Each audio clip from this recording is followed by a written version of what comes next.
In the glittering haze of a Viennese ballroom, a veiled woman in scarlet silk twirls one final fatal waltz before collapsing in a pool of crimson. Poisoned, they whisper, by a shadow from her scandalous past. Welcome to the story of Poirot and the Last Waltz of the Scarlet Widow, where Hercule Poirot unravels a web of deceit, betrayal, and hidden fortunes. Chapter 1. The Invitation to Intrigue. The year was 1932, and the air in London carried the faint chill of autumn, mingling with the scent of coal smoke and impending rain. Hercule Poirot, the renowned Belgian detective with his impeccably waxed moustache and a mind sharper than a stiletto, sat in his cosy apartment at Whitehaven Mansions. He was savouring a tisane, that herbal infusion he so preferred over the robust English teas, when his faithful companion, Captain Arthur Hastings, burst through the door with an envelope clutched in his hand. "Poirot, old chap, you've got to see this. It's an invitation from none other than Lady Evelyn Hargrove, the widow of that shipping magnate. She's throwing a grand ball in Vienna, and she specifically requests your presence. Says it's for discreet consultation amid the festivities." Poirot set down his cup with deliberate care, his little grey cells already stirring. Lady Hargrove, known in society circles as the Scarlet Widow for her penchant for vivid red gowns and her string of unfortunate husbands, 3, all deceased under mysterious circumstances, was a figure of both admiration and suspicion. Her first husband had drowned at sea, the second succumbed to a rare tropical fever, and the third, Sir Reginald Hargrove, had perished in a hunting accident just 2 years prior. Whispers followed her like a persistent fog. Was she cursed or cunning? Poirot had followed her story in the papers, intrigued by the patterns that others dismissed as coincidence. "Ah, Hastings, mon ami," Poirot said, his green eyes twinkling. "An invitation to a ball is never merely that, especially from a woman who dances with death. Tell me, what does the letter say exactly?" Hastings unfolded the heavy cream paper, embossed with a golden crest. "It's formal but urgent. Dear Monsieur Poirot, your reputation for unravelling the impossible precedes you. I host a masquerade waltz at the Imperial Hotel in Vienna next week, gathering Europe's elite. Yet shadows loom, threats unspoken. Your discretion and insight would be invaluable. Expenses covered, of course. Yours in anticipation, Lady Evelyn Hargrove." Hastings paced the room, his military bearing evident in his straight posture. "Sounds fishy to me, Poirot. Why you, and why Vienna?" "She's British through and through," Poirot stroked his moustache thoughtfully. "Precisely, Hastings. Vienna, the city of music and secrets, where the waltz hides more than it reveals. Lady Hargrove is no fool. She chooses the stage carefully. Perhaps she fears for her life, or perhaps she orchestrates a play in which we are mere actors. We must accept. Pack your bags. We depart tomorrow." As they prepared, Poirot couldn't shake the image of scarlet silk swirling in a dimly lit hall, a colour that evoked passion, danger, and blood. He recalled a similar case from his days in Belgium, where a widow's red veil had concealed a poison vial. Patterns. Always patterns. The key to any mystery. The journey to Vienna was uneventful, save for Hastings' endless chatter about the Austrian countryside flashing by the train windows. "Beautiful place, eh? Waltzes, strudels, and all that. But I say, Poirot, do you think there's real trouble brewing?" Poirot nodded sagely. "Trouble, mon ami, is like a fine wine. It matures in the shadows. We shall see." Upon arrival, the Imperial Hotel loomed like a gilded palace, its chandeliers sparkling under the evening sky. Liveried doormen ushered them inside, where the lobby buzzed with arriving guests. Dukes and duchesses, industrialists and artists, all massed in anticipation of the ball. Lady Hargrove greeted them in a private salon, her figure striking in a simple day dress of deep burgundy, a subtle nod to her moniker. She was in her mid-40s, with raven hair pinned elegantly and eyes that held the sharpness of a hawk. "Monsieur Poirot, Captain Hastings, thank you for coming so swiftly," she said, her voice a melodious contralto with a hint of tremor. "I fear I'm in grave peril. Anonymous letters have arrived, warning of the last waltz and referencing my late husband's. They claim I shall join them soon." She produced a stack of notes, scrawled in jagged ink. "The Scarlet Widow's dance ends at midnight. Beware the poison in the chalice." Poirot examined them closely, noting the paper's quality, expensive Parisian stock, and the lack of fingerprints. "Madame, these are not idle threats. The writer knows details. The chalice refers to your second husband's fever, induced perhaps by tainted wine. Tell me, who benefits from your demise?" Lady Hargrove hesitated, then confessed. Her fortune, amassed from her husband's estates, was vast, with heirs circling like vultures, a distant nephew, a scheming sister-in-law, and a former lover now fallen on hard times. "The ball tomorrow night," she added, "brings them all together. I planned it as a celebration of my independence, but now it feels like a trap." As they delved deeper, Poirot probed with gentle precision. "Madame, your husband's deaths, accidents, oui? Or something more?" She paled. "I love them all in my way. But rumours persist. The first, drowned after a quarrel about my travels. The second, feverish after a trip to India where I collected rare spices. The third, shot during a hunt I organised. Coincidences, surely." Poirot's mind whirred. Spices could mask poisons, quarrels motive, hunts opportunities. He advised caution. "Stay vigilant, madame. Hastings and I will mingle, observe. The little grey cells will uncover the truth." That evening, as guests arrived, Poirot and Hastings donned tuxedos and simple masks. Poirot's a understated black domino, Hastings a more flamboyant harlequin. The hotel's grand ballroom was a vision. Crystal chandeliers casting rainbows, orchestra tuning violins for Strauss waltzes, tables laden with champagne and delicacies. Among the crowd, Poirot spotted suspects. The nephew, Reginald Jr., a dissipated young man with gambling debts. The sister-in-law, Amelia Hargrove, bitter and sharp-tongued. And the ex-lover, Count Victor von Krauss, a charming Austrian with a reputation for intrigue. A hush fell as Lady Hargrove entered, resplendent in a scarlet gown that flowed like liquid fire, a diamond tiara crowning her head.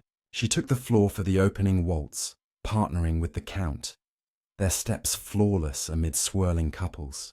Poirot watched from the sidelines, noting jealous glances and whispered conversations. Suddenly, a waiter approached with a chalice of wine for her. Special reserve, he claimed. She raised it to her lips, but Poirot intervened subtly, knocking it aside with a feigned stumble. "Pardonnez-moi, madame." "Clumsy me!" The wine spilled, revealing a faint, acrid scent. "Poison?" Lady Hargrove gasped, her face ashen. "It's begun," Poirot nodded. "Indeed. The last waltz approaches, but not for you. Not while Hercule Poirot is here." As the music swelled, he vowed to peel back the layers of this deadly dance. Little did he know, the night's revelations were just the prelude to a symphony of secrets. Wrapping up this opening act, we've set the stage with our enigmatic widow and the shadows closing in. Stay tuned for the next twist, where alliances form and suspicions deepen. Chapter 2. The Masked Motives. The ballroom of the Imperial Hotel pulsed with the rhythm of a Viennese waltz, the air thick with perfume and whispered secrets. Hercule Poirot stood near a marble pillar, his keen eyes scanning the masked revellers as they spun across the polished floor. The incident with the spilled chalice had set his little grey cells ablaze, confirming that danger lurked beneath the glittering facade of Lady Hargrove's masquerade. Captain Hastings hovered nearby, sipping a glass of champagne, his harlequin mask slightly askew. "I say, Poirot, that was a close call with the wine. Do you think someone's really trying to do her in right here, in front of everyone?" Poirot's lips twitched into a subtle smile. Mon ami, the boldest crimes are committed in plain sight. The mask does not only hide the face, it conceals the heart. Poirot's attention shifted to the key figures in this intricate dance of suspicion. Reginald Jr., the nephew, lounged at a corner table, his youthful face flushed from too much brandy. His mask, a garish gold affair, did little to hide his sullen expression as he watched Lady Hargrove glide through the crowd. Poirot noted the way his fingers tightened around his glass when she laughed with other guests. A young man in debt, perhaps resentful of his aunt's fortune, might see her death as his salvation. Across the room, Amelia Hargrove, the sister-in-law, stood rigid in a severe black gown, her silver mask glinting like a blade. Her eyes followed Lady Hargrove with a cold intensity, her lips pursed as if swallowing bitter words. Then there was Count Victor von Krauss, now waltzing with a young heiress, his charm as polished as the ballroom floor. Yet Poirot caught the fleeting glances he cast toward Lady Hargrove. Wistful or calculating, the detective decided to mingle, moving with the grace of a man accustomed to navigating society's undercurrents. He approached Reginald Jr. first, offering a polite nod. "Monsieur, you seem to enjoy the festivities, yet your thoughts appear elsewhere." The young man started, spilling a drop of brandy. "Oh, just family matters," he muttered, his eyes darting toward his aunt. "She's always been the lucky one, hasn't she? Always landing on her feet, no matter what." His tone carried a venom that Poirot filed away for later scrutiny. Excusing himself, Poirot next engaged Amelia, complimenting her elegant mask.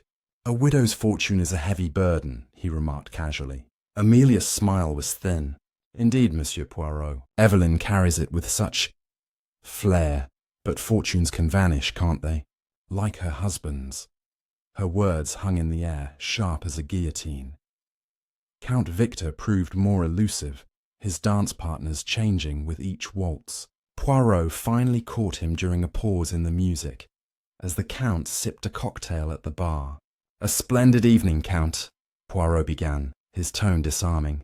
"You and Lady Hargrove seem to share a history." Victor's eyes, behind a sleek raven mask, flickered with amusement.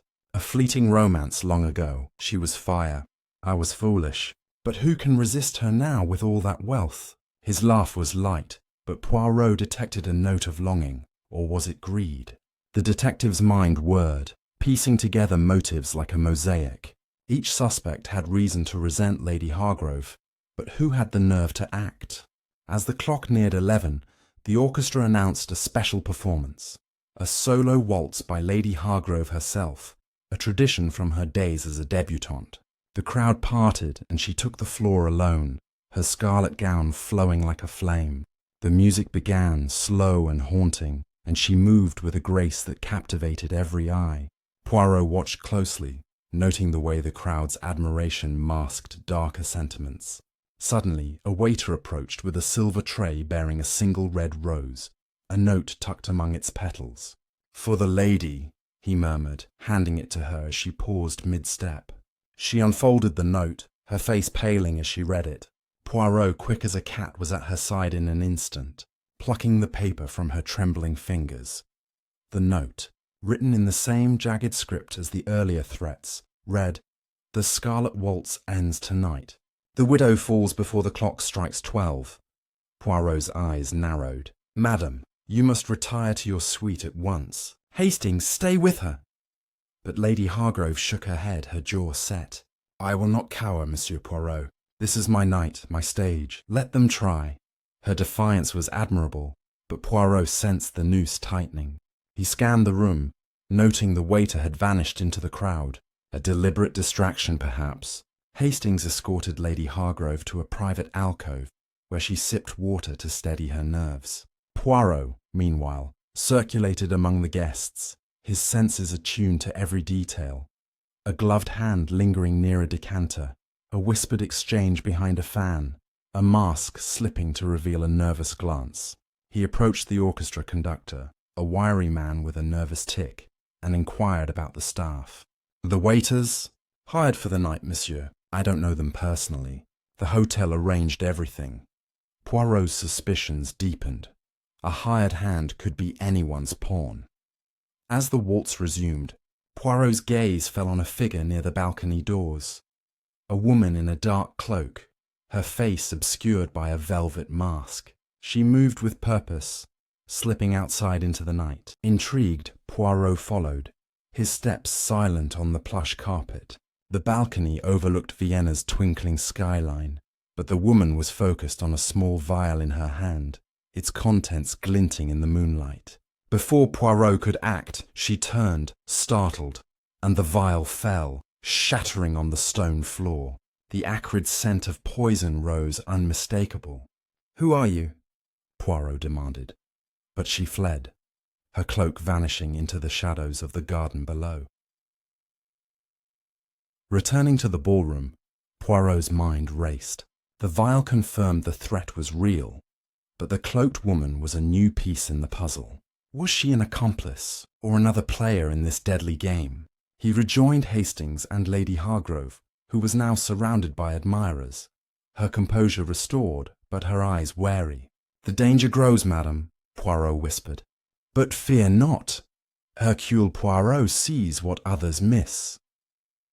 The clock chimed 11:30, and the air seemed to thicken with anticipation. The final act of the night was near, and with it the truth, or tragedy. This chapter closes with the stakes higher than ever, as new shadows emerge and the clock ticks closer to midnight. The next twist awaits, where alliances will be tested and secrets will surface. Chapter 3: Shadows on the Dance Floor. The Imperial Hotel's ballroom shimmered under the glow of chandeliers, but to Hercule Poirot, the light only deepened the shadows. The clock's hands crept toward midnight, each tick a reminder of the ominous note's deadline. The widow falls before 12. Lady Hargrove, defiant in her scarlet gown, mingled with guests, her laughter a brave mask over her unease. Poirot, stationed near a gilded mirror, observed the crowd with the precision of a hawk. Captain Hastings, ever loyal, hovered at his side, his brow furrowed. "Poirot, that cloaked woman on the balcony, do you think she's the one behind it all? Dropping that vial seems awfully careless for a mastermind." Poirot's moustache twitched. "Careless, mon ami, or calculated? In a masquerade, every act is a performance. We must look beyond the masks." Poirot's gaze darted to the suspects, each moving through the crowd like pieces on a chessboard. Reginald Jr. had abandoned his brandy for the dance floor, partnering with a giggling debutante but casting sullen glances at his aunt. Amelia Hargrove stood near the refreshment table, her silver mask glinting as she spoke in low tones to a portly gentleman Poirot recognized as a solicitor, perhaps discussing the estate. Count Victor von Krauss, meanwhile, charmed a circle of admirers, but his eyes strayed to Lady Hargrove with a flicker of something unreadable. Poirot noted a new figure, a tall man in a plain black mask lingering near the orchestra, his movements too deliberate to be casual. A hired hand, perhaps, or another player in this deadly game. Determined to unravel the mystery, Poirot approached the refreshment table, where a silver punch bowl gleamed. He recalled the spilled chalice and the balcony vial. Poison was the weapon of choice tonight. Pretending to admire the crystal, he questioned a waiter, a nervous youth with sweat beading under his mask. "The punch, it is prepared fresh, oui?" The waiter nodded. "Yes, sir, just before the ball." "No one's touched it since." Poirot's eyes narrowed. A lie, perhaps, or ignorance. He dipped a finger into the punch, sniffing subtly. No acrid scent, but he trusted nothing. "Hastings," he murmured, "keep watch on this bowl. A poisoner may strike twice." The orchestra struck up a lively mazurka, and the crowd surged to the floor. Poirot seized the moment to approach Count Victor, who was adjusting his raven mask. "A splendid evening, Count," Poirot said, his tone light. "Yet I sense you are not entirely at ease." Victor's smile was smooth, but his eyes flickered. "Merely nostalgic, Monsieur Poirot. Evelyn, Lady Hargrove, was once dear to me. Seeing her so radiant, yet so vulnerable, stirs old feelings. Poirot tilted his head. And old grudges, perhaps. A broken heart can be a motive. Victor laughed, but it rang hollow. I prefer my battles in ballrooms, not with blades. Poirot filed the deflection away, sensing half-truths. Next, Poirot manoeuvred toward Amelia, who stood alone, her fingers tracing the edge of her mask. "Madam, you seem deep in thought," he said. "The ball is a triumph, yet you do not dance." Amelia's lips curled into a sneer. "I have no taste for frivolity, Monsieur Poirot. Evelyn plays the queen, but her crown is built on my brother's grave. She's no widow, she's a vulture." The venom in her voice was raw, unguarded. Poirot pressed gently. "You believe her responsible for his death?" Amelia's eyes flashed. "I know nothing for certain, but justice has a way of finding its mark." Her words lingered, a threat or a confession. As the dance ended, Poirot noticed the tall man in the black mask slip behind a velvet curtain near the orchestra. Curious, he followed, signaling Hastings to stay vigilant. The curtain concealed a narrow service corridor, dimly lit and smelling of wax and dust. The man moved swiftly, pausing at a door marked "Staff Only." Poirot, silent as a shadow, watched as he slipped inside. Moments later, a faint clink of glass echoed from within. Poirot eased the door open, revealing a small pantry lined with bottles and trays. The man, unaware of Poirot's presence, was pouring a clear liquid from a vial into a decanter labelled "Champagne, Lady Hargrove's Private Reserve." The acrid scent confirmed Poirot's fears. Poison. Again, before Poirot could act, the man turned, his mask slipping to reveal a scar across his cheek. A face Poirot didn't recognize, but memorized instantly. "Who are you?" Poirot demanded, stepping forward. The man bolted, shoving past Poirot and vanishing down the corridor. Poirot, not built for pursuit, noted the decanter's label and returned to the ballroom, his mind racing. The poisoned champagne was meant for Lady Hargrove, but how had it been arranged so precisely? Someone close to her had orchestrated this, someone with access. Rejoining Hastings, Poirot whispered urgently, "The private champagne. Do not let her drink it. Find the head waiter and have it removed." Hastings nodded, darting off. Poirot approached Lady Hargrove, who was laughing with a group of diplomats. "Madame, a word," he said, guiding her to a quiet corner. "Another attempt has been thwarted, but you must avoid all drinks tonight." Her eyes widened, but she nodded, her defiance tempered by fear. "Who is doing this, Monsieur Poirot? Why now?" He patted her hand. "Patience, madame. The truth is like a waltz. It reveals itself in time." The clock chimed 12:15, the air electric with tension. Poirot scanned the room, spotting the scarred man re-entering, now unmasked and blending with the staff. His presence confirmed a conspiracy, but who was his master?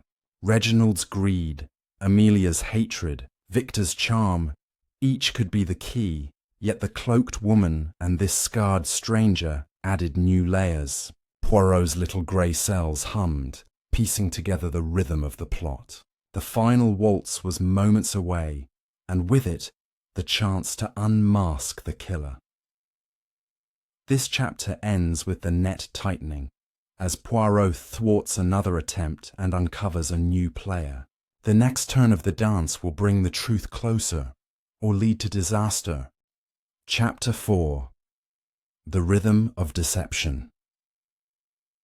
The Imperial Hotel's ballroom vibrated with the strains of a final waltz, its melody both enchanting and ominous as the clock edged closer to midnight. Hercule Poirot stood near the edge of the dance floor, his sharp eyes cutting through the swirl of masked figures. The thwarted attempt on Lady Hargrove's life via the poisoned champagne had heightened his senses, each note of the orchestra seeming to pulse with hidden intent. Captain Hastings returned from his errand, his face flushed with urgency. "Poirot, the head waiters swapped out the champagne. No one's touched it, thank heavens. But who was that scarred fellow you chased? A hired thug? Poirot's mustache quivered slightly. A pawn, Hastings, in a game where the queen is yet to be revealed. We must move swiftly. Midnight approaches. Poirot's gaze swept the room, locking onto the key players. Reginald Jr. was now deep in conversation with a group of young men, his gestures animated, perhaps fueled by desperation or bravado. Amelia Hargrove lingered near a towering floral arrangement, her silver mask catching the light as she watched Lady Hargrove with unblinking intensity. Count Victor von Krauss, ever the charmer, was leading another dance, but his steps seemed mechanical, his attention elsewhere. Poirot also noted the scarred man, now posing as a waiter, moving with practiced ease among the guests, his tray of glasses gleaming innocently. But it was the absence of the cloaked woman from the balcony that gnawed at Poirot. She was a loose thread in this intricate tapestry. Determined to tighten the net, Poirot approached the orchestra platform, where the conductor was directing with fervent energy. "Monsieur," Poirot said, his voice low. "A moment. The staff tonight, any hired at the last minute?" The conductor, wiping sweat from his brow, frowned. "2 waiters brought in this morning. The hotel said they were vetted, but I didn't ask names." Poirot nodded, his suspicions confirmed. The scarred man was likely an outsider, planted for a purpose. He thanked the conductor and turned his attention to the dance floor, where Lady Hargrove had joined the waltz, partnered with a distinguished-looking ambassador. Her scarlet gown flowed like a warning, drawing every eye, and, Poirot feared, every danger. He manoeuvred through the crowd, his small stature belying his commanding presence, and approached Reginald Jr., who was now alone, nursing a fresh drink. "Monsieur, your aunt shines tonight, does she not?" Poirot said, his tone genial. Reginald's lips curled into a smirk. "She always does. Loves the spotlight, doesn't she? Too bad it comes with a price." His words dripped with resentment, and Poirot probed further. "A price, you say? Perhaps her wealth weighs heavy on the family." Reginald's eyes narrowed. "Wealth she hoards while I scrape by. If she'd share, maybe I wouldn't need to. Entertain other options." The vagueness was telling. Debts could drive a man to dark deeds. Poirot next sought Amelia, finding her near the ballroom's grand staircase, her posture rigid. "Madame, you observe rather than partake," he remarked. "Does the waltz not tempt you?" Amelia's laugh was brittle. "I've no use for dancing, Monsieur Poirot. Evelyn's spectacle is enough. She builds her empire on ruins, my brothers, my family's. Someone should remind her of her place." The venom in her tone was sharper now, almost reckless. Poirot tilted his head. "And who might that someone be?" Amelia's eyes flicked away, avoiding his gaze, but her silence spoke volumes. As the waltz reached its crescendo, Poirot noticed a subtle shift in the room's rhythm. The scarred waiter was moving toward Lady Hargrove, a single flute of champagne on his tray. Poirot's instincts flared. He darted forward, weaving through dancers with surprising agility. "Madame!" he called, reaching her just as the waiter offered the glass. With a swift motion, Poirot knocked the flute to the floor, the crystal shattering in a spray of golden liquid. A faint acrid scent rose, confirming his fears. The waiter froze, then bolted toward the service doors, but Hastings, quick on his feet, tackled him to the ground. The crowd gasped, the music faltering as guests turned to stare. Poirot knelt beside the spilled champagne, his handkerchief pressed to his nose. "Poison again," he murmured. Lady Hargrove, pale but composed, clutched his arm. "Monsieur Poirot, how many times must you save me tonight?" He patted her hand. "As many as it takes, madame, but we must uncover the puppeteer." Hastings dragged the scarred man to a corner, where he struggled but remained silent, his scarred cheek twitching under scrutiny. "Who hired you?" Poirot demanded, his voice like steel. The man spat. "I say nothing. You'll get nothing from me." Poirot's eyes gleamed. He needed no confession yet. The man's presence was evidence enough of a deeper plot. With the scarred man restrained by hotel security, Poirot turned his attention to the crowd, now buzzing with whispers. He noticed Count Victor slipping toward the balcony doors, his movements too casual to be innocent. Following discreetly, Poirot found him alone, staring into the night, a cigarette glowing in his hand. "Count, the air is fresher here, no?" Poirot said, startling him. Victor recovered quickly, his smile suave. "Merely catching my breath, monsieur. The ball is overwhelming." Poirot stepped closer. "Or perhaps you seek to avoid scrutiny. A man with your past might have reasons to wish Lady Hargrove ill." Victor's face hardened. "You overstep, detective. I loved her once. I'd never harm her." But his trembling hand betrayed him. The clock chimed 11:55, the final minutes ticking away. Poirot returned to the ballroom, his mind a whirl of clues. The scarred man's poison, the cloaked woman's vial, the motives of greed, revenge, and lost love. Lady Hargrove stood near the orchestra, preparing for her final bow as the waltz ended. Poirot sensed the climax approaching, not just of the dance, but of the killer's plan. He whispered to Hastings, "Stay close to her, mon ami. The last waltz is the most dangerous." This chapter closes with the tension at its peak, the midnight deadline looming, and Poirot one step closer to unmasking the truth. The next move will decide whether the Scarlet Widow dances on or falls forever. Chapter 5. The Midnight Waltz. The Imperial Hotel's ballroom seemed to hold its breath as the clock's hands inched toward midnight. The final waltz swelled, its notes weaving a spell over the masked dancers, but Hercule Poirot felt only the pulse of danger. The thwarted poison attempts had tightened the noose around the unseen killer, yet the mastermind remained elusive. Captain Hastings stood guard near Lady Hargrove, his eyes scanning the crowd for any sudden moves. "Poirot, it's nearly time," he whispered, his voice taut. "That note said before 12. What's next?" Poirot's green eyes glinted like polished jade.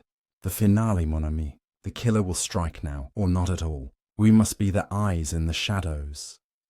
The dance floor was a kaleidoscope of silk and satin, with Lady Hargrove at its centre, her scarlet gown a beacon amid the whirl. She moved with a grace that belied the threats against her, partnered now with a silver-haired duke whose steps matched her own. Poirot's gaze darted to the suspects still in play.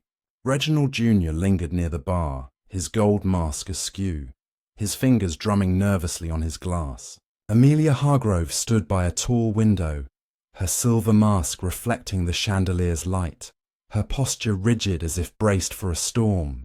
Count Victor von Krauss had returned from the balcony, now laughing with a group of aristocrats, but his glances toward Lady Hargrove were sharp, almost predatory. Poirot's instincts drew him to the orchestra, where the musicians played with fervour, their bows flying across strings. He noticed a violinist, a slight woman with a plain white mask, whose movements seemed oddly deliberate, her eyes fixed not on her music but on Lady Hargrove. Was she the cloaked woman from the balcony? Poirot edged closer, pretending to admire the performance. "Mademoiselle, your skill is remarkable," he said softly. She flinched, her bow faltering for a fraction of a second. "Thank you, sir," she replied, her voice clipped, accented, Eastern European perhaps. Poirot's mind catalogued the detail. A new player or a familiar one in disguise? As the waltz neared its climax, a hush fell over the crowd. The orchestra announced the midnight flourish, a tradition where Lady Hargrove would take a solo turn, symbolizing her triumph over adversity. She stepped alone into the center of the floor, the lights dimming to spotlight her. The music slowed, haunting and ethereal, as she began to dance, her gown swirling like a flame. Poirot's heart quickened, not from the beauty, but from the certainty that this was the moment of greatest peril. He signaled Hastings to move closer, his own steps bringing him to the edge of the dance floor. Suddenly, a soft clink echoed from above. Poirot's eyes shot upward to the chandelier directly over Lady Hargrove, its crystals trembling as if disturbed. A faint creak followed, and his little grey cell screamed danger. "Madame, move!" he shouted, lunging forward. The crowd gasped as he pushed Lady Hargrove aside, just as a heavy crystal ornament plummeted from the chandelier, crashing onto the floor where she had stood moments before. Shards scattered like deadly confetti, and screams erupted. Hastings rushed to her side, helping her to her feet as she clutched her chest, unharmed but shaken. Poirot's gaze locked onto the chandelier's chain, now swaying slightly. Sabotage, not accident. Someone had loosened the fixture. He scanned the room, spotting the violinist slipping toward a side exit, her white mask discarded on a chair. "Hastings, secure Lady Hargrove in the salon," Poirot barked, already moving after the woman. The corridor beyond the exit was dimly lit, lined with gilded mirrors. He caught a glimpse of her dark cloak vanishing around a corner. Pursuing as swiftly as his polished shoes allowed, he reached a service stairwell, where she was descending, a small satchel in hand. "Arrêtez, mademoiselle," Poirot called. She turned, her face unmasked now. A young woman, no older than 30, with sharp cheekbones and eyes wide with fear. "I meant no harm," she cried, her accent confirming Poirot's suspicion. Hungarian, perhaps. "I was paid to loosen the bolts, nothing more." Poirot stepped closer, his voice calm but firm. "By whom? Speak, and you may yet save yourself." She hesitated, then whispered, "A man, masked, at the hotel yesterday. He gave me gold, said it was a prank. I swear I didn't know it would kill." Poirot's mind raced. Another pawn, like the scarred waiter, but the master remained hidden. He escorted the violinist back to the ballroom, where security had restored order. Lady Hargrove sat in the private salon, her face pale but composed, sipping water under Hastings' watchful eye. Poirot handed the violinist to the hotel manager, instructing, "Hold her for the police, but gently. She is a tool, not the craftsman." Returning to Lady Hargrove, he said, "Madam, the attempts multiply, but the pattern emerges. Someone close to you pulls the strings." She nodded, her eyes haunted.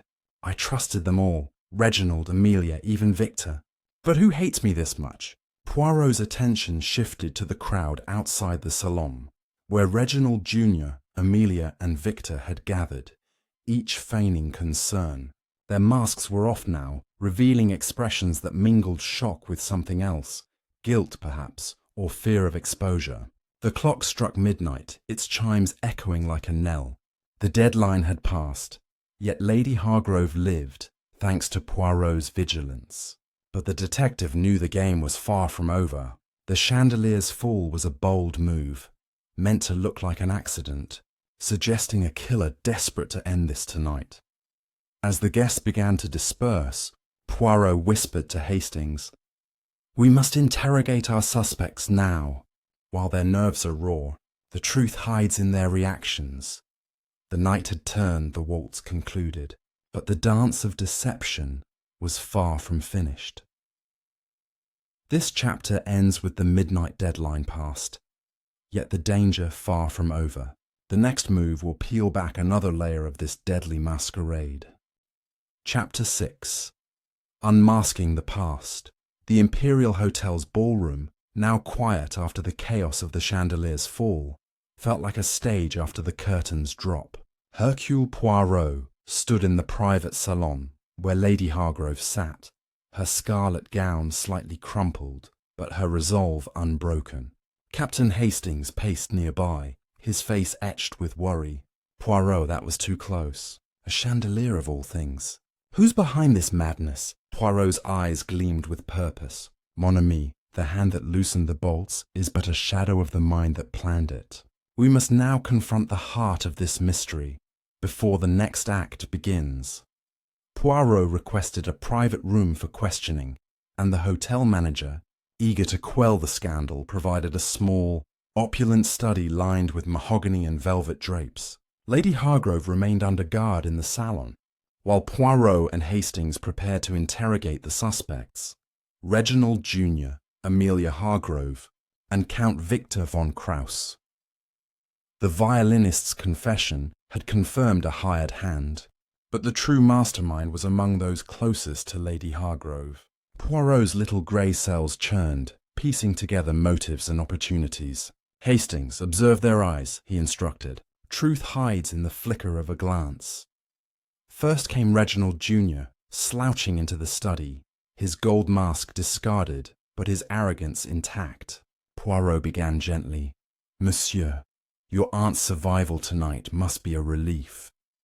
Reginald snorted, his fingers fidgeting with a cufflink. "Relief? Sure, if you call watching her flaunt her fortune relieving. I'm stuck begging for scraps while she dances in diamonds." Poirot leaned forward.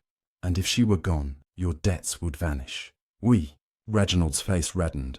"I'm no murderer. I was on the dance floor all night. Ask anyone." Yet his alibi was vague, his eyes darting to the door.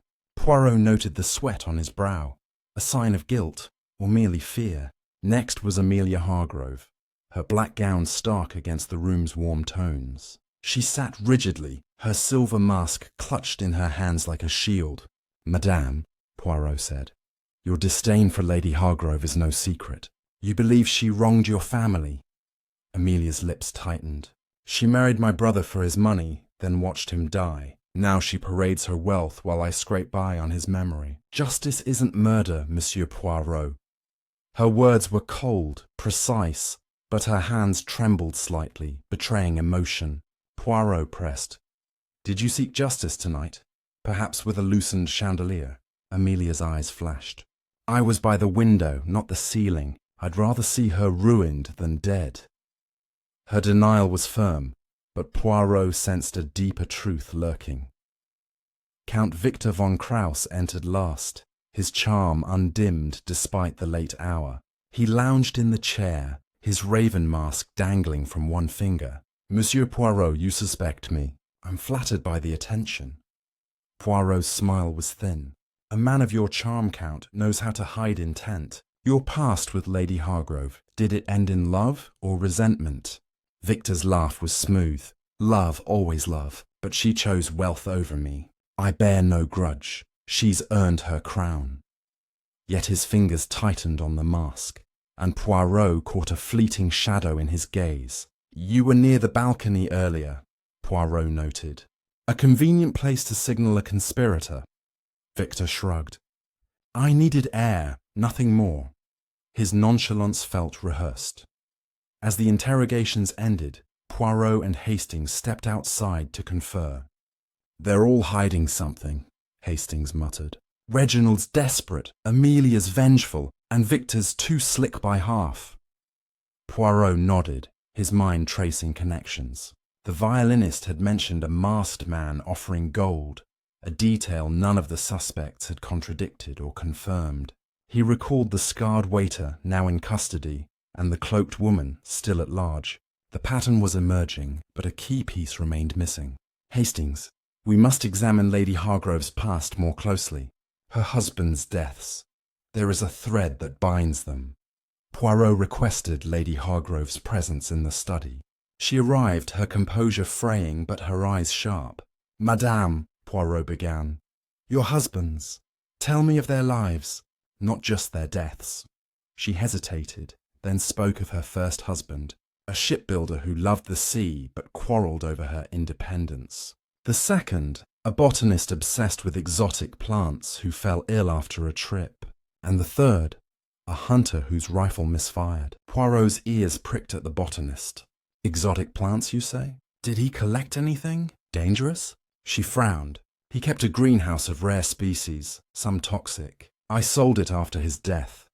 Poirot's mind flashed to the acrid scent of the poisons used tonight. Botanical, perhaps.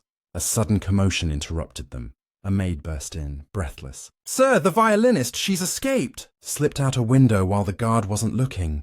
Poirot's heart sank, but his resolve hardened.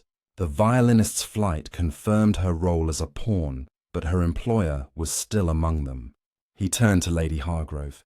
"Madame, you must remain here under lock and key. The net tightens, but the spider is cunning." She nodded, her face pale but resolute. As Poirot and Hastings returned to the ballroom, now nearly empty save for staff clearing away glasses, Poirot spotted a glint on the floor near the chandelier's wreckage, a small gold cufflink engraved with a V. Victor's? Or a plant to mislead? The clock now read 1 a.m., but the night was far from over. Poirot's little grey cells hummed, sensing the truth was close, yet veiled by one final deception. This chapter closes with suspicions deepening and a new clue emerging. The next act will bring Poirot closer to the heart of the Scarlet Widow's deadly waltz. Chapter 7. Echoes of Forgotten Poisons. The Imperial Hotel's opulent study, with its heavy mahogany furniture and the faint scent of cigar smoke lingering from past gatherings, served as the makeshift command centre for Hercule Poirot's investigation. The clock on the mantel ticked past 1 in the morning, its rhythmic sound a stark contrast to the turmoil that had unfolded earlier in the ballroom. Poirot paced slowly, his patent leather shoes making soft clicks on the polished wooden floor, while Captain Hastings sat in a deep armchair, his fingers drumming anxiously on the armrest. The discovery of the gold cufflink engraved with a V near the chandelier wreckage had ignited a new spark in Poirot's little grey cells, pointing perhaps to Count Victor von Krauss. But the detective knew better than to leap to conclusions without weaving all threads into a coherent tapestry. Poirot stopped pacing and turned to Hastings, his green eyes sharp under the soft glow of the desk lamp. "Mon ami, the cufflink is a clue, yes, but clues can be planted like seeds in a garden of deception. We must dig deeper into Lady Hargrove's past, particularly the botanist's greenhouse. Those exotic plants, some toxic, you recall. The poisons used tonight bear the signature of botanical extracts. Subtle, odorless until activated, deadly in small doses." Hastings nodded, rubbing his chin thoughtfully. "Right you are, Poirot. But how do we connect that to our suspects?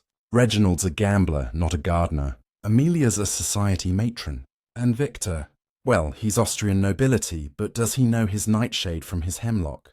Before Poirot could respond, a soft knock echoed at the door. It was the hotel manager, a portly man named Herr Müller, his face etched with worry lines deepened by the night's events. "Monsieur Poirot, the police have arrived. Inspector Klein from the Vienna Constabulary. He wishes to speak with you and Lady Hargrove immediately." Poirot inclined his head gracefully. "Bien, Herr Müller. Show him in, and ensure our suspects remain in their rooms under watch. No one leaves the hotel until dawn." As the manager departed, Poirot straightened his bow tie, preparing for the inevitable clash of egos that often accompanied police involvement in his cases. Inspector Klein entered with the brisk efficiency of a man accustomed to late-night calls, his uniform crisp and his moustache neatly trimmed, though not as impeccably as Poirot's. He was accompanied by 2 uniformed officers, their boots thudding heavily on the floor. "Monsieur Poirot," Klein said in accented English, extending a hand. "Your reputation reaches even Vienna. We've detained the scarred waiter as you requested, and we're searching for the escaped violinist. What can you tell me about this affair?" Poirot shook the hand firmly, gesturing for Klein to sit. "Inspector, it is a web of jealousy, greed, and perhaps old vendettas, spun around Lady Evelyn Hargrove. Multiple attempts on her life tonight. Poisoned chalice, tainted champagne, a sabotaged chandelier, all point to someone intimate with her history." As Poirot briefed Klein on the details, omitting nothing but his suspicions, Lady Hargrove was escorted in by Hastings. She had changed from her scarlet gown into a more subdued robe of deep plum silk, her hair loose around her shoulders, making her appear vulnerable yet regal. "Inspector, Monsieur Poirot," she said, her voice steady despite the fatigue in her eyes. "I am grateful for your presence. This night has been a nightmare." Klein nodded sympathetically, pulling out a notebook. "Lady Hargrove, we must discuss your husband's deaths in detail. Monsieur Poirot mentioned a greenhouse. Could residues from those plants be involved?" She sighed, sinking into a chair. "My second husband, Dr. Elias Thorne, was passionate about botany. He imported rare species from India and South America, belladonna, aconite, even curare vines. After his fever claimed him, I sold the collection to a private buyer in Vienna, Count Victor von Krauss, actually. He expressed interest in preserving it as a scientific curiosity. Poirot's moustache twitched at this revelation, his mind racing like a thoroughbred. The Count? Interesting, madame. And did he visit the greenhouse often before the sale? Lady Hargrove frowned, recalling. Yes, several times. He and Elias were acquaintances through scientific circles. Victor even assisted in cataloguing some specimens. Hastings leaned forward, excitement in his voice. By Jove, Poirot. That links Victor directly to potential poisons. And the cufflink with V, it could be his. Poirot held up a hand, cautioning restraint. Possible, mon ami, but let us not accuse without proof. Inspector, perhaps a search of the Count's suite is in order. Klein agreed, dispatching an officer to obtain a warrant while they continued. As they waited, Poirot turned his attention to the scarred waiter, who had been brought to an adjoining room under guard. Through the door, Poirot observed the man, burly, with a jagged scar running from cheek to jaw, his eyes defiant but weary. Let us speak with him, Poirot suggested. Klein led the way, and they entered the room where the waiter sat handcuffed to a chair. Your name? Klein demanded. The man grunted. Carl Becker. Hired hand, nothing more. Poirot stepped closer, his voice soothing yet probing. Monsieur Becker, you poured poison into the champagne. Who paid you? A man? A woman? Describe them. Becker shifted uncomfortably, his scar twisting with his grimace. A voice on the phone, anonymous.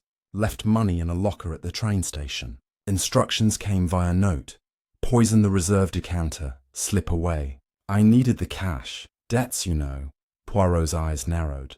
And the voice, accent? Male or female? Becker hesitated, then muttered, male, cultured, like nobility. Slight lisp, maybe. Hastings whispered to Poirot. Victor has no lisp, but Reginald stammers when nervous. Poirot nodded, filing the detail away.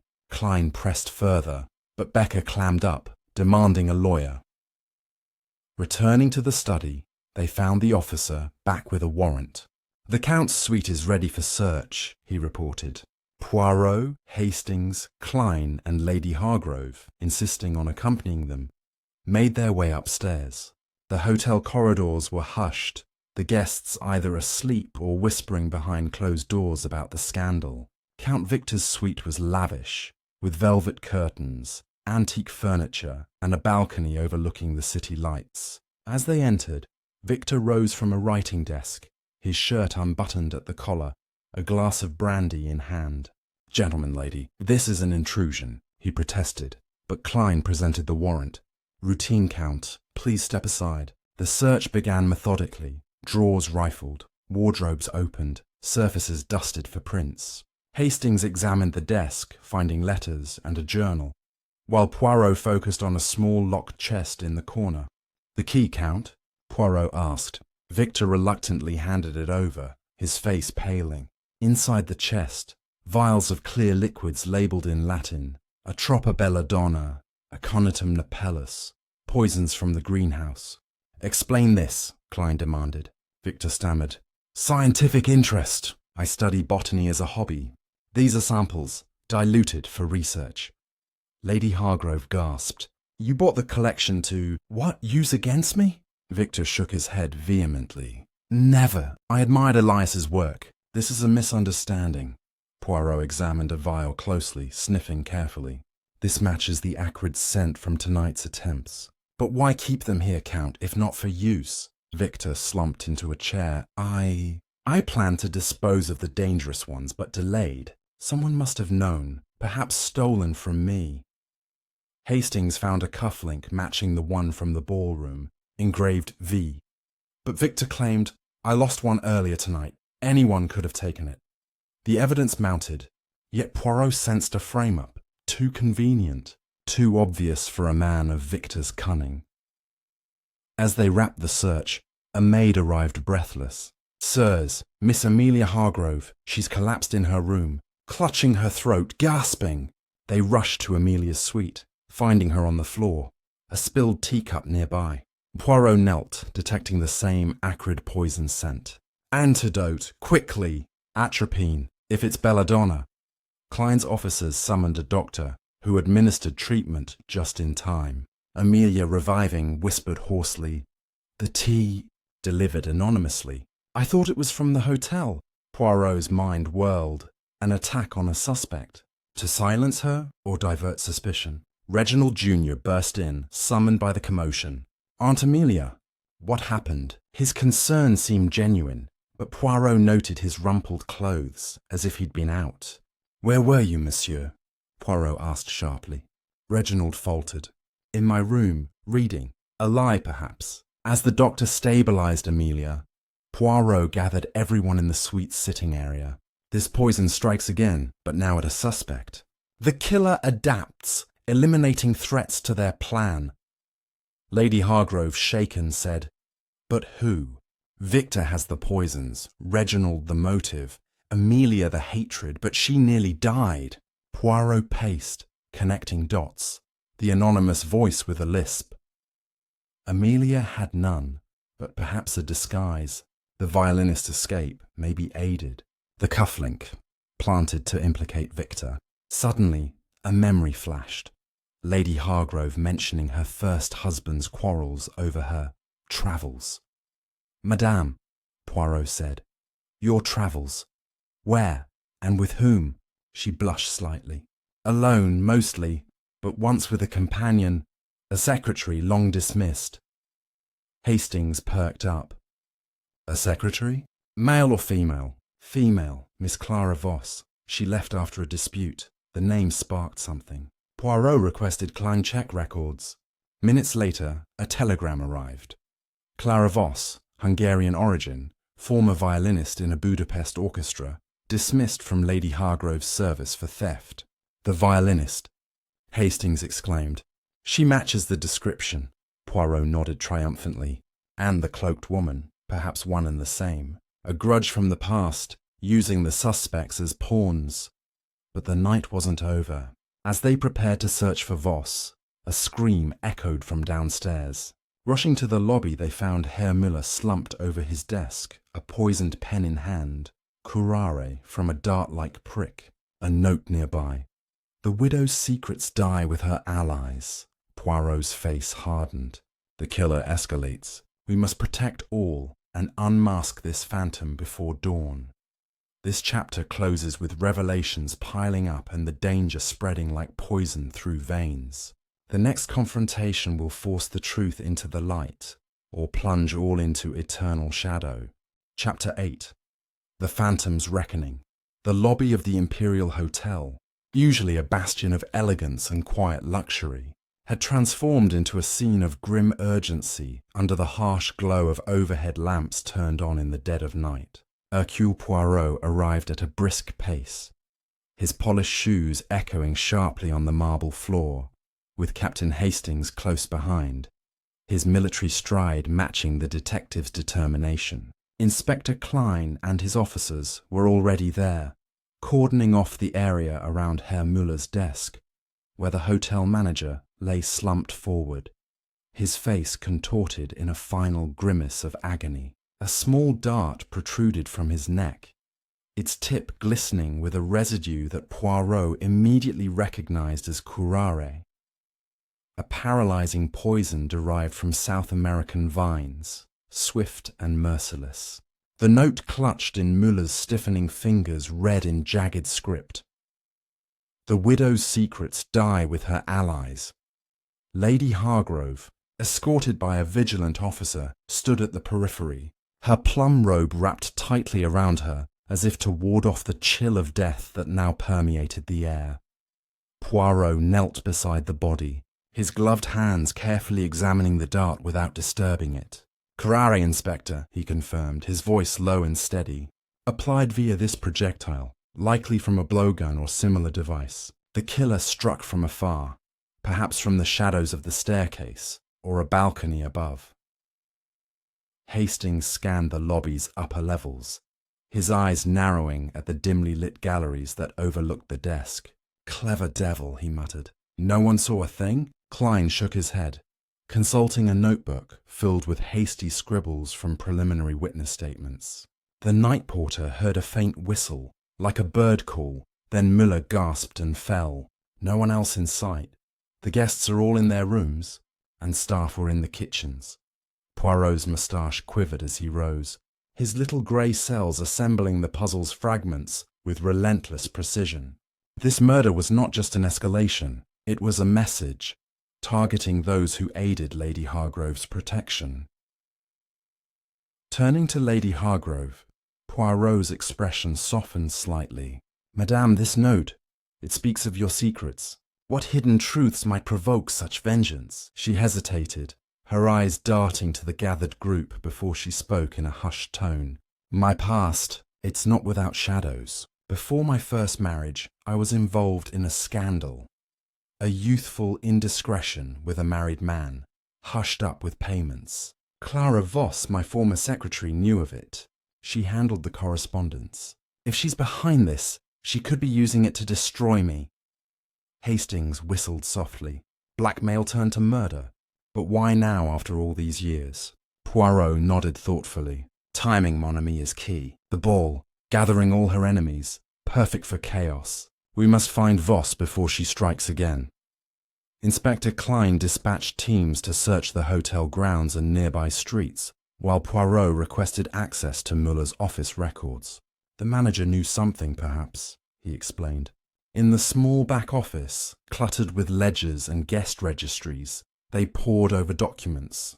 Hastings flipped through the hiring logs, his finger stopping on an entry.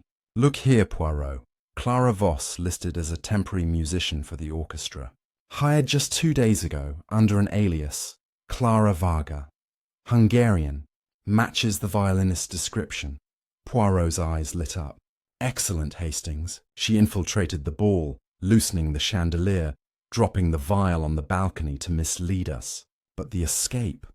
Someone aided her."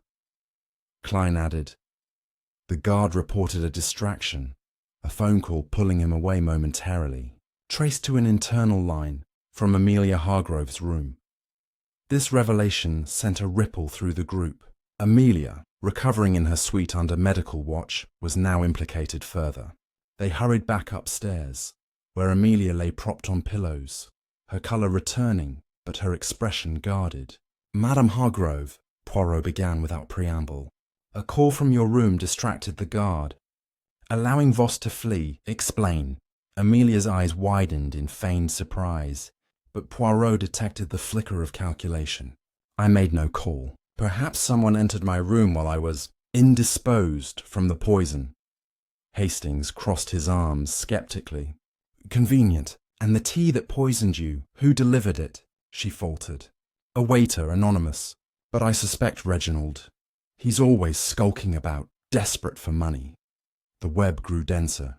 Poirot decided to reconvene all suspects in the hotel's conference room, a spacious chamber with long oak tables and walls adorned with faded tapestries depicting Viennese history.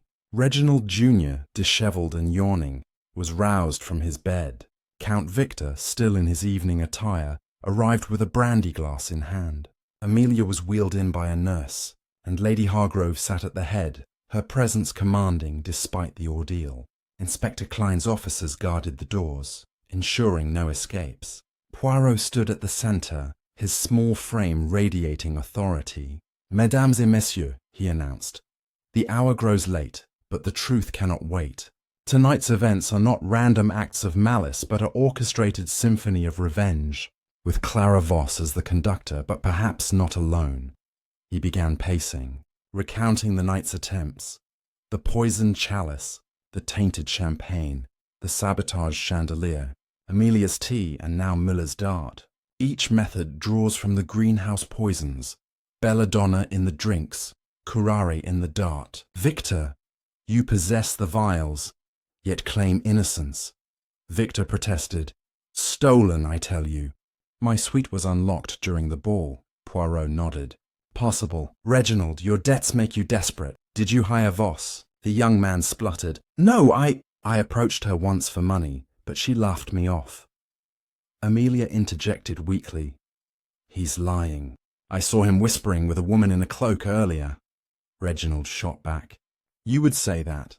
You've always hated Aunt Evelyn, blaming her for Uncle's death. Lady Hargrove listened in silence, her face a mask of composure cracking under the accusations. Poirot halted his pacing, facing her directly. Madam, the scandal you mentioned? Did Voss threaten exposure? She sighed deeply. Yes, weeks ago. Letters demanding payment, or she'd reveal all at the ball. I ignored them, thinking her harmless. Hastings murmured. Harmless. She's a viper. Poirot held up a hand. But why the murders of your husbands? Voss was only with you after the first. Lady Hargrove paled further. She claimed I poisoned them for their fortunes, using Elias's plants. But it's lies. I loved them.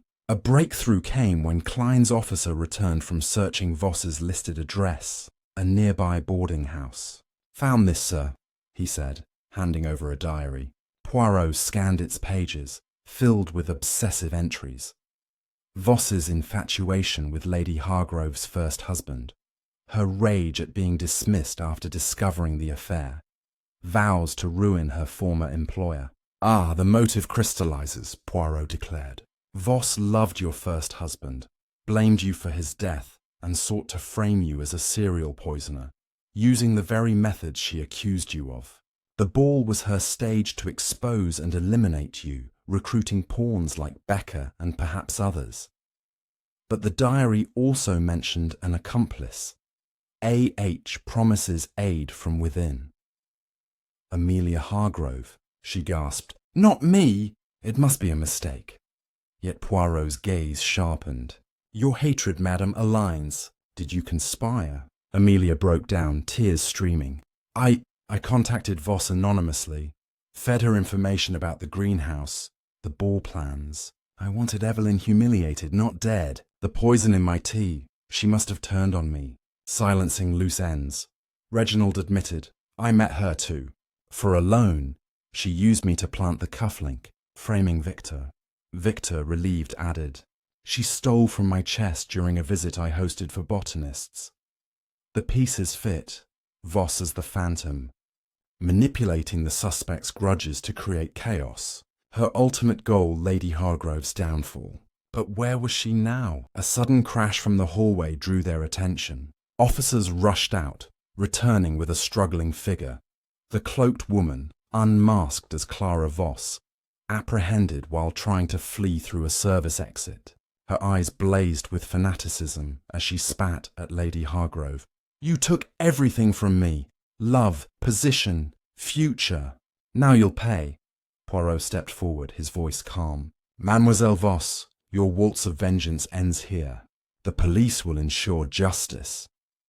As Voss was led away in handcuffs, confessing to Müller's murder as a final strike against the hotel's ally, the room exhaled in collective relief. Lady Hargrove thanked Poirot profusely, her secrets safe, her life preserved.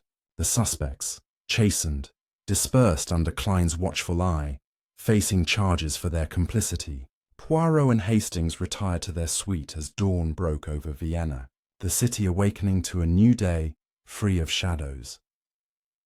This chapter closes with the unmasking of the true culprit and the resolution of tangled motives. The next revelations will tie up the final loose ends in this intricate dance of deceit.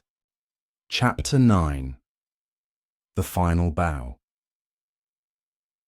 The first light of dawn crept through the heavy velvet curtains of the Imperial Hotel's conference room, casting a soft glow over the weary faces gathered within. Hercule Poirot stood at the head of the long oak table, his posture impeccable despite the sleepless night, his moustache as pristine as ever. Captain Hastings leaned against a tapestry-covered wall, his harlequin mask long discarded, his eyes heavy but alert. The air was thick with the aftermath of Clara Voss's capture, her venomous confession still ringing in their ears. Lady Hargrove sat at the table's end, her plum robe exchanged for a simple grey dress, her composure restored, but her expression haunted. Inspector Klein, flanked by two officers, reviewed his notes, preparing to wrap up the investigation. The suspects, Reginald Jr., Amelia Hargrove, and Count Victor von Kraus, remained under watch, their roles as unwitting pawns in Voss's scheme now clear, though their complicity hung like a shadow over them. Poirot cleared his throat, drawing all eyes to him. Mesdames et messieurs, the curtain has fallen on this deadly waltz, but the stage must be cleared before we depart. Clara Voss, the phantom behind the poison and sabotage, sought to destroy Lady Hargrove, driven by a long-festering grudge. Yet the tapestry of this crime reveals more threads of greed, envy, and betrayal among those closest to her. Hastings shifted, whispering, "Poirot, you've got them all squirming." "What's left to uncover?" Poirot's green eyes twinkled. "The truth, mon ami, is never fully revealed until every heart is laid bare." He turned to Lady Hargrove, his voice gentle but probing. "Madame, your survival tonight owes much to your resilience, but also to secrets kept too long. The scandal with Voss's beloved, your first husband's affair, was it truly only yours to bear?" She stiffened, her fingers tightening on the table's edge. "I told you, Monsieur Poirot, it was a youthful mistake. I paid to keep it quiet, and Voss blamed me when he drowned, wrongly believing I orchestrated it." Poirot nodded slowly. "And yet the payments, did they continue after his death?" Her eyes widened, then dropped.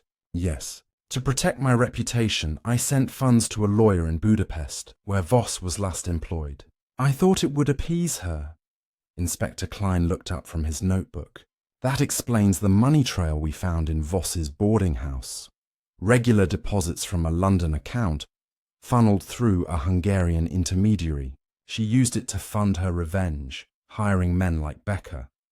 Poirot's moustache twitched. "Precisely, Inspector. Voss turned your generosity into a weapon, madame, but she needed allies. Let us examine the roles of our companions here." He faced Reginald Jr., whose dishevelled appearance betrayed a night of drinking and fear. "Monsieur, your debts drove you to desperation. You admitted to meeting Voss, hoping for a loan. Did you share details of your aunt's plans?" Reginald's face flushed, his stammer returning. I told her about the ball, yes, but only because she asked. I thought she was a friend of the family. She offered to help with my creditors if I left that cufflink near the chandelier." Hastings gasped. "You framed Victor? That's low, even for you." Reginald slumped, muttering, "I didn't know she'd try to kill anyone. I just wanted the money." Poirot turned to Amelia, who sat with her head high, though her hands trembled slightly from her recent poisoning. "Madame, your hatred for Lady Hargrove fueled Voss's fire. You fed her information about the greenhouse, the ball's layout, perhaps more." Amelia's lips pursed, but she nodded. "I wrote to her anonymously, yes, thinking she'd expose Evelyn's past, shame her publicly. When she mentioned poison, I thought it a metaphor. I never meant for death, mine or anyone's." Her voice cracked, revealing a rare vulnerability. Poirot's gaze softened. "Your anger was used, madame, but your complicity cannot be ignored." Count Victor, lounging with a forced air of nonchalance, met Poirot's stare. "And me, Monsieur Poirot. You found my cufflink, my poisons. Yet I'm no killer." Poirot tilted his head. "Your role, Count, is murkier. You purchased the greenhouse, knowing its deadly contents. You hosted Voss at a botanical gathering where she stole from your chest. Was it carelessness, or did you turn a blind eye?"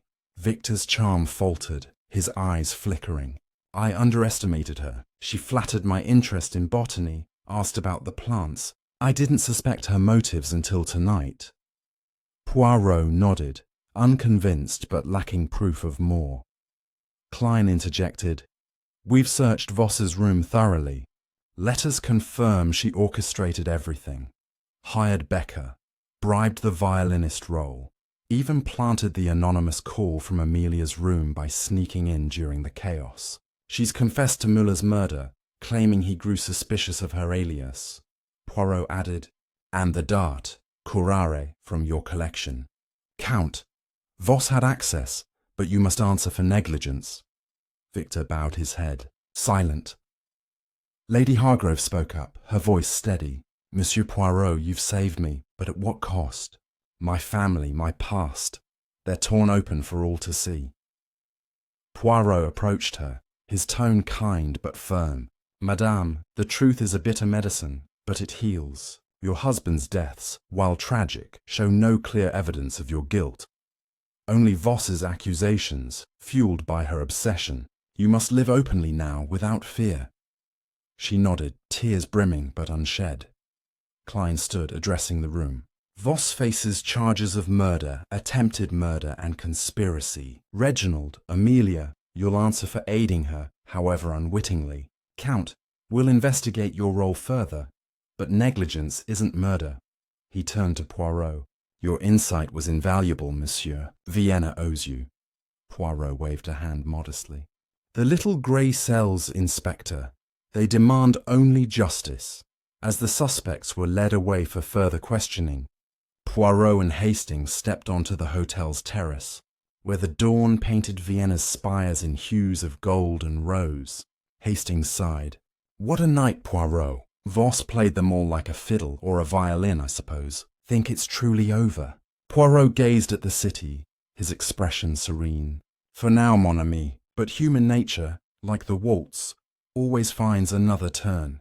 Let us hope Lady Hargrove dances freely henceforth.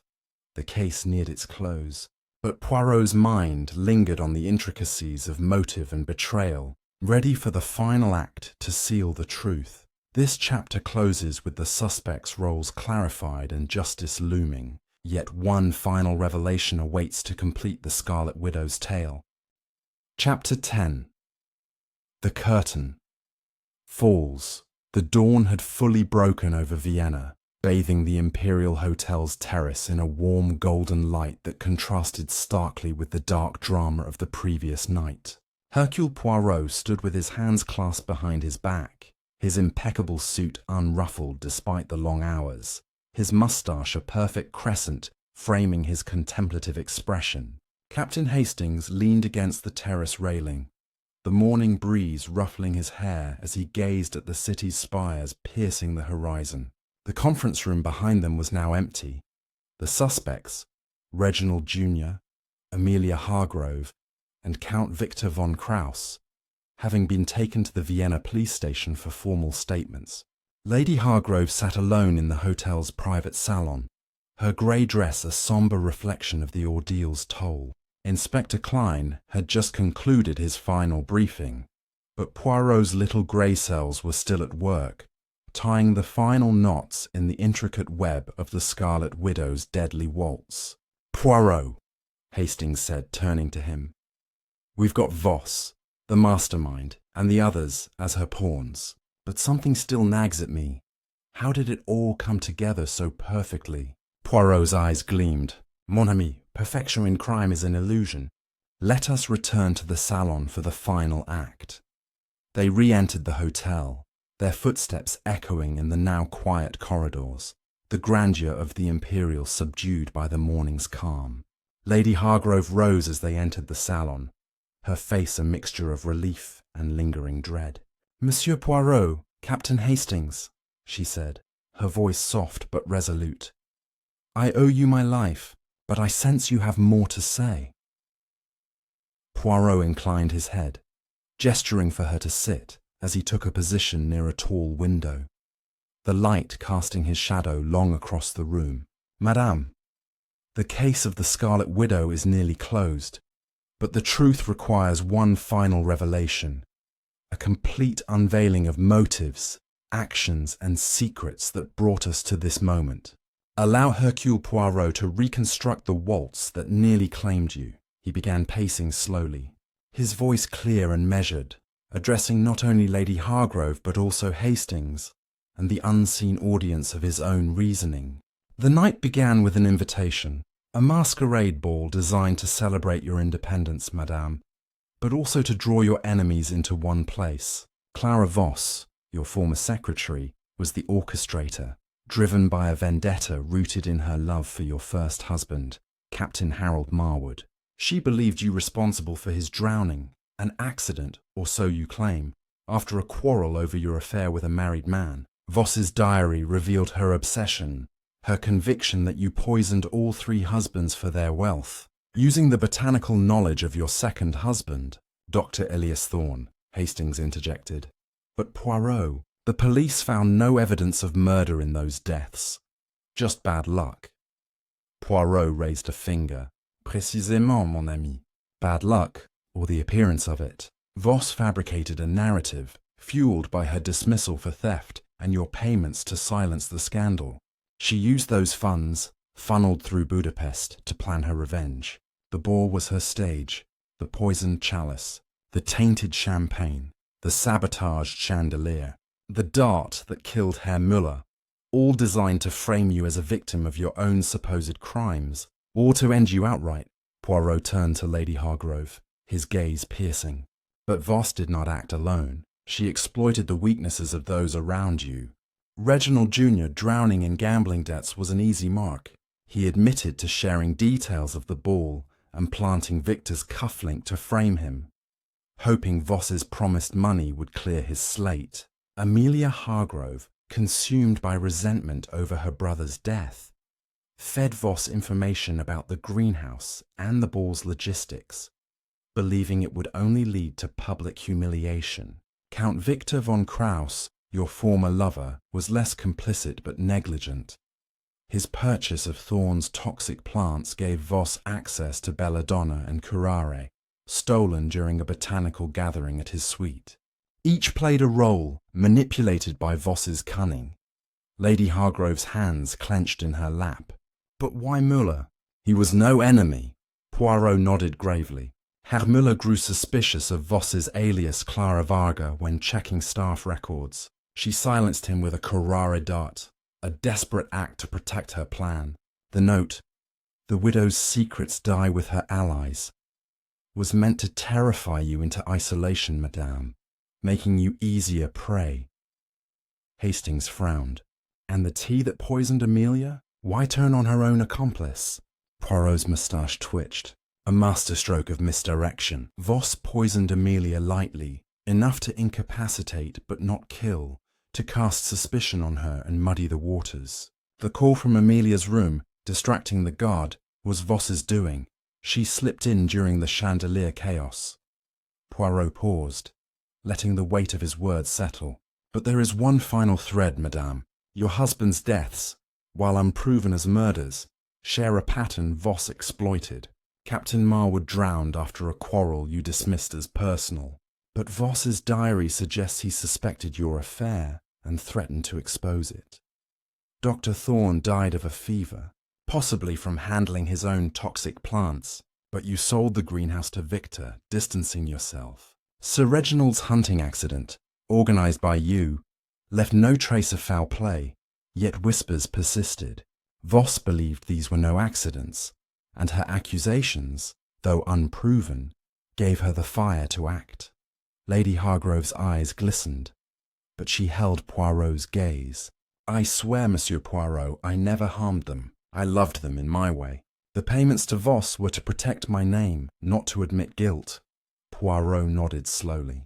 I believe you, madam. The evidence supports accidents, not murder. But your secrecy fed Voss's delusions. Had you confronted her years ago, this waltz might never have begun. She bowed her head, a silent acknowledgement of her role in the tragedy's roots. Inspector Klein entered, his face weary but satisfied. Monsieur Poirot, Voss has confessed fully. Becker's hiring, the poisons, Müller's murder, all of it. She'll face trial, as will Reginald and Amelia for aiding her. Victor's negligence is under review, but he's likely clear of direct involvement. Poirot inclined his head. Merci, Inspecteur. Justice will be served, and Vienna will sleep soundly again. As Klein departed to finalize reports, Poirot and Hastings escorted Lady Hargrove to her suite, where she could rest under police protection until her departure. Monsieur Poirot, she said at the door, you've given me a second chance. I'll live differently now, no more shadows. Poirot bowed slightly. Live well, madame. The waltz of life is sweeter without secrets. Back on the terrace as the morning sun warmed the city, Hastings grinned. "Another case cracked, Poirot. You really are a marvel." Poirot smiled modestly. "The little grey cells, mon ami. They dance their own waltz, and the truth follows." As they prepared to leave Vienna, the hotel's grandeur seemed restored, the spectre of the Scarlet Widow's last waltz fading into memory. This chapter closes the curtain on the mystery, with every secret laid bare and justice poised to prevail. Thank you for joining this tale of intrigue. Grab a cup of tea and enjoy our other stories by hitting that subscribe button. Your support means the world to us.